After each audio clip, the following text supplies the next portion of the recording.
পাৰ্বতীপুৰৰ বগৰীবাৰী শালবাৰী সাপ্তাহিক বজাৰত অবৈধ মিঠাতেলৰ ৰমৰমীয়া বেহাৰ অভিযোগ। ভেজাল মিঠাতেলেৰে চালি ধৰিছে শালবাৰী সাপ্তাহিক বজাৰ। পাৰ্বতীপুৰ মহকুমা আয়ুক্ত দেৱজ্যোতি গগৈ, খাদ্য আৰু অসামৰিক যোগান বিভাগৰ বিষয়াৰ লগতে স্থানীয় দল সংগঠন সাৰ পাব কেতিয়া।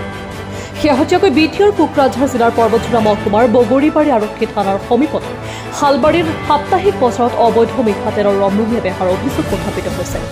উল্লেখ্য যে শালবাৰী সাপ্তাহিক বজাৰখন সপ্তাহত দেওবাৰ আৰু বৃহস্পতিবাৰে চৰ অঞ্চলৰ সহস্ৰ মানুহেৰে ভৰি পৰে। তাৰে সুযোগ লৈছে শালবাৰী সাপ্তাহিক বজাৰৰ একাংশ অসাধু ব্যৱসায়ী দলে। ৰাইচ ব্ৰেণ্ডৰ নাম লৈ Bengal Gold, Kanta M oil, আনকি কিষাণ ব্ৰেণ্ডৰ নাম লৈ কিষাণা এম অইলকে আদি কৰি বহুকেইটা মিঠাতেল সুদূৰ পশ্চিমবংগৰ পৰা গেলা পচা মিঠাতেল টিনৰ বাকচত ভৰাই আনি বটলত লেবেল লগাই কোনো ধৰণৰ ফুড ছেফটি নম্বৰ তাৰিখ নথকাকৈ খোলা বজাৰত মুকলিকৈ প্ৰশাসনৰ জাত সাৰি অসাধু ব্যৱসায়ীৰ দলে সহজ মানুহক ৰাম ঠগন দিয়াৰ গুৰুতৰ অভিযোগ উত্থাপিত হৈছে। সেয়ে অসম চৰকাৰৰ লগতে কোকৰাঝাৰ জিলা আয়ুক্ত, পাৰ্বতীপুৰ মহকুমা আয়ুক্ত দেৱজ্যোতি গগৈৰ লগতে যোগান বিভাগৰ বিষয়া কৰ্মচাৰীয়ে শালবাৰী বজাৰত চলি থকা ভেজাল মিঠাতেলৰ ৰমৰমীয়া বেহা চলাই থকা অসাধু ব্যৱসায়ীৰ বিৰুদ্ধে এইবাৰ কেনে পদক্ষেপ হাতত লয় সেয়া সময়তহে লক্ষণীয় হ'ব। বিলাসী পাৰপৰ সুৰুজ জামানৰ ৰিপৰ্ট, প্ৰতিদিন লাইভ।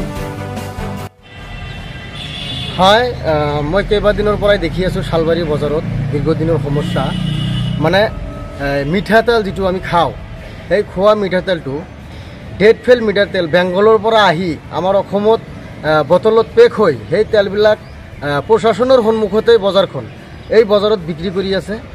গতিকে এই মিঠাতেলৰ ওপৰত উচিত এটা তদন্ত হ'ব লাগে আৰু আমাৰ সাধাৰণ ৰাইজক বুৰ্বক বনাই এই মিঠাতেলখিনি 150 পৰা 200 টকা লিটাৰত লৈ মানুহক ৰাম ঠগন দি আছে। গতিকে পৰ্বতজোৰা মহকুমা আয়ুক্ত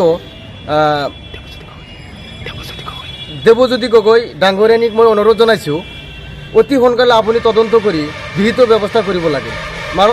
চৰ অঞ্চলৰ পৰা যিখিনি ৰাইজ আমাৰ এই শালবাৰী বজাৰত আহে সেই মানুহখিনিক বুজাই মানে এই পচা তেলখিনি আমদানি কৰিব লগা হৈছে।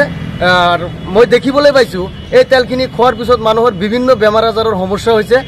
গতিকে এই তেলখিনি অতি সোনকালে বন্ধ কৰি দিব লাগে আৰু এই তেলখিনি যাতে শালবাৰী বজাৰত বিক্ৰী নহয়, এয়ে মোৰ প্ৰশাসনৰ ওচৰত বাইদেউৰ ওচৰত মোৰ নিবেদন থাকিল।